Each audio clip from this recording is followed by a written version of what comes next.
যেদিন থেকে আমি ডায়েট আর এক্সারসাইজ শুরু করেছি সেই দিন থেকে আমার বরের একটাই সমস্যা হয়েছে। সেই সমস্যাটা কি বলো তো?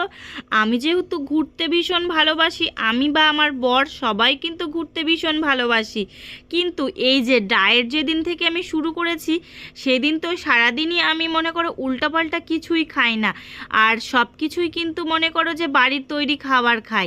আর যে বিকেলবেলা এক্সারসাইজ করি সেই জন্যই আমি কিন্তু বিকেলবেলা বাইরে বেরোতে পারি না, সেই জন্য আমার বর ঘুরতে যেতেও পারে না কোথাও।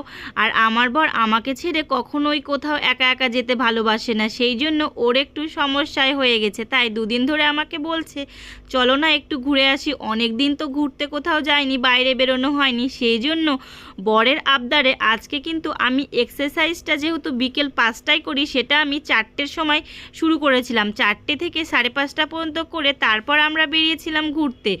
ঘুরতে বেরিয়ে এখানে মেয়ের এসে হয়েছে রাগ হয়েছে, কারণ ওকে বলা হয়েছে আইসক্রিম কিনে দেওয়া হবে না, কারণ ও যখন সকালে স্কুলে গিয়েছিল তখন একটা আইসক্রিম ও খেয়েছে। সেই জন্য ওকে বলেছি বাবা ঠান্ডা ঠান্ডা ওয়েদার আছে, তুমি আজকে আইসক্রিম খেও না, সকালে একটা খেয়েছো।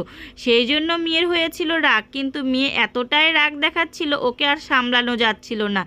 সেই জন্য ওর আবদার রাখতে আমাদেরকে কিনে দিতেই হলো ওকে আইসক্রিম। সেই জন্য ওকে বললাম চলো বাবা তোমাকে আইসক্রিম কিনে দিচ্ছি, আর রাগ করতে হবে না। তারপরে ওকে নিয়েই চলে গেলাম প্রথমত আইসক্রিমের দোকানে, কারণ আইসক্রিম ও না খেয়ে মানে এতটাই রাগ দেখাচ্ছে, ও কিন্তু ওইখান থেকে এক পাও নড়বে না। সেই জন্য ওকে নিয়ে চলে আসলাম এখানে একটা আইসক্রিমের দোকানে। আইসক্রিমের দোকানে আসার পরে তো ওর মনটা বিশাল খুশি হয়ে গেছিলো। মনটা খুশি হওয়ার পরে ওকে আমি বললাম বাবা তুমি কিন্তু অল্প করে খাবার, অল্পটা বাবাকে দিয়ে দেবা, যেহেতু আমি খাবো না তুমি বাবাকে দিবা, যেহেতু আমি ডায়েট করছি আমার কিছুই খাবো না আমি। দেখো মেয়ে কিন্তু আমাকে বারবার জিজ্ঞাসা করছে মা খাবা, মা খাবা, আমি বলছি না বাবা খাবো না, তোমরাই খাও। এদিকে কিন্তু আমি আইসক্রিম খেতে ভীষণ ভালোবাসি, তবুও কি করব, খাবো না। এত কষ্ট করে সকালবেলা হাঁটছি, দৌড়াচ্ছি, বিকেলবেলায় এক্সারসাইজ করছি, যদু খেয়েই সব নষ্ট করে দিই তাহলে এত কষ্টের কি মানে, তাই না বলো? সেই জন্য আমি শুধু দেখছিলাম। যাই হোক মুখের সামনে বসে তখন আমার বর আবার শুরু করে দিল একটা এগ রোল নিয়ে এসে খাওয়ার জন্য। আমার বড়ও কিন্তু আমাকে বারবার জিজ্ঞাসা করছিল তুমি খাও একটু, খাও একটু, আমি বললাম না আমি খাবো না। তখন বর আমাকে বলছে ঠিক আছে তুমি দেখো আমরা খাই। তারপরে আমি আর কি করব, এইদিকে বর আর মেয়ে দুজনা মিলেই খাচ্ছিল আর আমি শুধু তাকিয়ে তাকিয়ে দেখছিলাম। কিন্তু আমার মেয়ে আমাকে অনেকবার বলছিল মা তুমি কেন খাচ্ছ না, কেন খাচ্ছ না, কারণ জানে আমি কিন্তু খেতে ভালোবাসি। কিন্তু সত্যি বলতে এগরোল আমি একদমই পছন্দ করি না, যেহেতু মুখের সামনে খাচ্ছে তাই একটু মনে হচ্ছে যদি খেতে পারতাম। সত্যি বলতে ভিতর থেকে আমাকে একদমই মনে হয়নি যে আমি খাবো, কারণ আমার চলছে ডায়েট, সেই জন্য আমি একদমই খাওয়া বন্ধ করে দিয়েছি।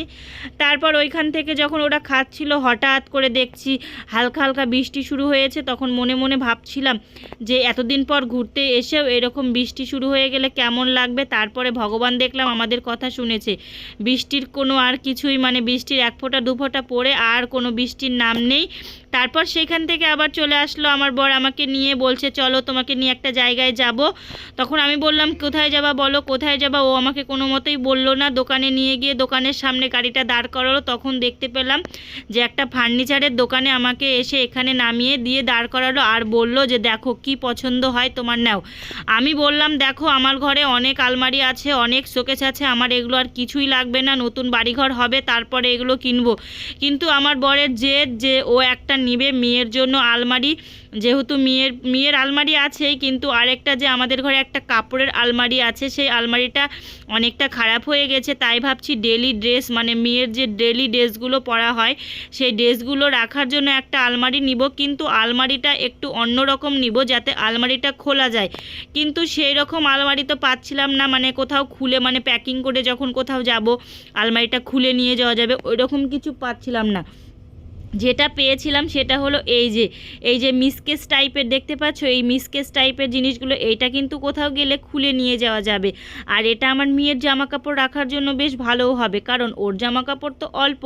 তো এটা হচ্ছে 4 থাকের ছিল, তো বা অনেকটাই বড় ছিল। এরকম আমার রান্নাঘরেও আছে 3 থাকের আছে, যেটাতে আমি খাবার রাখি, খাবার রান্না করে রাখি। আর এইটা নিতে চেয়েছিলাম আমার মেয়ের জন্য, কিন্তু কি বলবো আর দোকানে মাত্র একটাই ছিল, মানে কালারটা আমার ঠিক পছন্দ হয়েছিল না, কারণ ওই রকম সেম আমার রান্নাঘরেও আছে, সেই জন্য আর ওটা নিলাম না। তারপর আর একটা দোকানও দেখতে আসলাম, দেখি কোনটা পছন্দ হয়। এই যে দেখতে পাচ্ছ কাচের এইগুলো ভাবছিলাম নিব, কিন্তু ওই যে সমস্যা, খুলে নিয়ে যাওয়া যাবে না, কারণ আমাদের লাগবে খুলে কোথাও যখন যাব নিয়ে যাব, কারণ আমরা তো সারা জীবন আর এইখানে ফারাক্কা থাকবো না, আমাদের তো যেতে হবে যেখানে বাড়িঘর করব।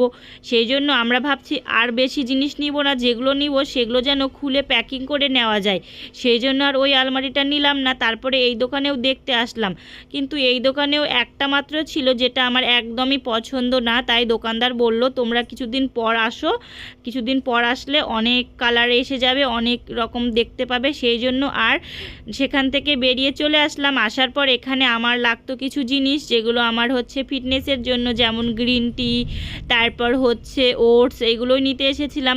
তো এখানে এসেই প্রথমে দেখছিলাম কি নিব না নিব, তো এদিকে বর আর মেয়ে দেখছিল, আর আমিও আমার পছন্দের কি লাগবে না লাগবে সেইগুলোই দেখছিলাম। কিন্তু সব দেখছো মানে যেদিকেই যাচ্ছি সেদিকেই শুধু খাবার জিনিস, কিন্তু আমার কোনো দিকে চোখ না দিয়েই আমি চলে গেলাম আমার গ্রিন টির দিকে, যেখানে আমার দরকার।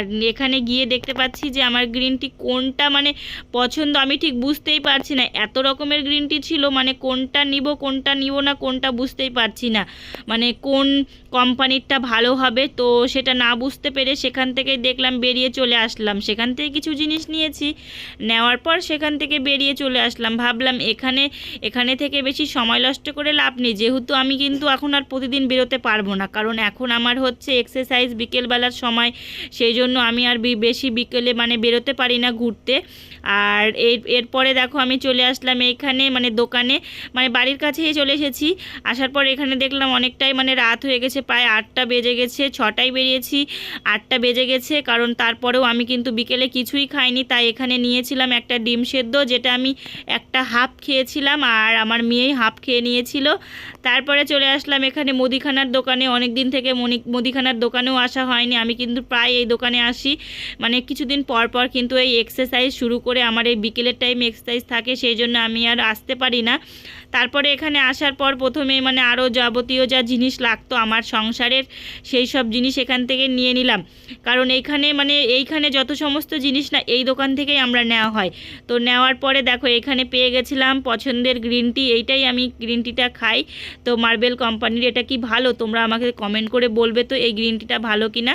তারপরে এখানে আসলাম আমার হচ্ছে ফেস ওয়াশ, ক্রিম এইসব নেওয়ার জন্য, দেখলাম বড়টা পেলাম না, তাই আর নিলাম না এখান থেকে। তারপরে এখান থেকে মেয়েকে দুটো, আবার মেয়ের পছন্দ হলো দুটো ক্লিপ, যেহেতু মেয়ে ক্লিপ পরতে ভীষণ ভালোবাসে, সেই জন্য ও দুটো ক্লিপ নিয়ে নিল এখান থেকে। নেওয়ার পরে তারপরে আমরা চলে আসলাম খেতে, কারণ এখন রাত 9টা বেজে গেছে, আর আমি কিন্তু সকাল যেদিন থেকে ডায়েট শুরু করি আমি কিন্তু সন্ধে লাগার পরপরই আমি খেয়ে নিই, 7টার মধ্যে খাওয়া কমপ্লিট হয়ে যায়, যেহেতু আজকে বাইরে বেরিয়েছি অনেকটা রাত হয়ে গেছে, আর খাওয়ারও অনেক সমস্যা হয়ে গেছে, কারণ আমি বাইরে গিয়ে বুঝতেই পারছিলাম না কি খাবো না খাবো। তো আমি শুধু একটা ডিম সিদ্ধই খেয়েছিলাম বিকেলবেলা, আর এখন বাজে রাত 9টা, মানে অনেকটাই দেরি হয়ে গেছে, তাই ভাবলাম বেশি আর কিছু খাবো না, বেশি কিছু আমি সেরকমও খাই না ঘরে থাকতে ডায়েট শুরু করার পর। তো এখানে মেয়ে দেখছিল ক্লিপটা, যে মেয়ের ক্লিপটা দেখলাম বেশ ভালোই হয়েছে, নেওয়ার পর অনেকটা সুন্দর মানে নড়াচড়া করছে, ক্লিপটা বেশ ভালোই লাগছিল। এই বলতে বলতে এইখানে আবার চলে আসলো আমাদের খাবার। তো এখানে রাত্রেবেলা নিয়েছিলাম 4টে রুটি, 1 প্লেট তড়কা, আর ছিল আলু ভাজা, চাটনি, কিন্তু এখানে শুধুমাত্র আমি একটা রুটি খেয়েছিলাম, আর আমার বর খেয়েছিল আর আমার মেয়ে খেয়েছিল। তো যাই হোক, আজকের দিনটা কিন্তু বেশ ভালোই কাটালাম, কিন্তু সত্যি বলতে আমার অনেকটাই মানে মিস হয়ে গেল, সব কিছু মিস হয়ে গেল বলতে, ওই যে খাওয়াটা দেরি হয়ে গেল, আবার বিকেলের খাবার, বিকালে কিছু আমি ফল খাই সেটাও আমি খেতে পারিনি আজকে, সেই জন্যই একটু খারাপ লাগছে। যাই হোক, কালকে থেকে আর হবে না, কারণ এই 1 মাসের মধ্যে একদিনই আমি এরকম অনিয়ম করলাম। তারপরে এখন খাওয়া দাওয়ার শেষ করে এখন যাচ্ছি আমরা বাড়িতে, কারণ এখন হচ্ছে বাড়ি গিয়ে ঘুমানোর সময়, কারণ সকালবেলা আবার আমাকে ভোর 4টায় উঠতে হয় হাঁটতে দৌড়াতে ব্যায়াম করার জন্য, সেই জন্য এখন চলে যাচ্ছি আমরা বাড়িতে। যাক, বেশ ভালোই লাগলো আজকে, কিন্তু বেশি কিন্তু বৃষ্টিও হয়নি, বিকেলবেলা একটু হয়েছিল, সন্ধ্যের পরে কিন্তু একদমই বৃষ্টি হয়নি, ভালোই লাগলো, মনটাও ভালো হয়ে গেল। আর আমি কিন্তু ঘুরতে ভীষণ ভালোবাসি, শুধুমাত্র এই ডায়েট আর এক্সারসাইজের কারণেই কিছুদিন বলতে ভুল হবে, 1 মাস আমি কিন্তু ঠিক বাড়ি থেকে বেরোতেই পারিনি। এই যে চলে আসলাম বলতে বলতে বাড়িতে, তো কি আর বলবো, ভিডিওটা অনেক বড় হয়ে গেছে। আর ভিডিওটা যদি তোমাদের ভালো লাগে অবশ্যই লাইক কমেন্ট শেয়ার করবে। অনেক দিন পর একটা বড় ভিডিও তোমাদেরকে দিতে পারলাম, যাক ভালোই লাগলো। আর ভিডিওটা তোমাদের কেমন লাগলো সেটাই কিন্তু কমেন্টে আমাদের অবশ্যই বলবে। তো টাটা, বাই বাই, ভালো থাকবে, সুস্থ থাকবে।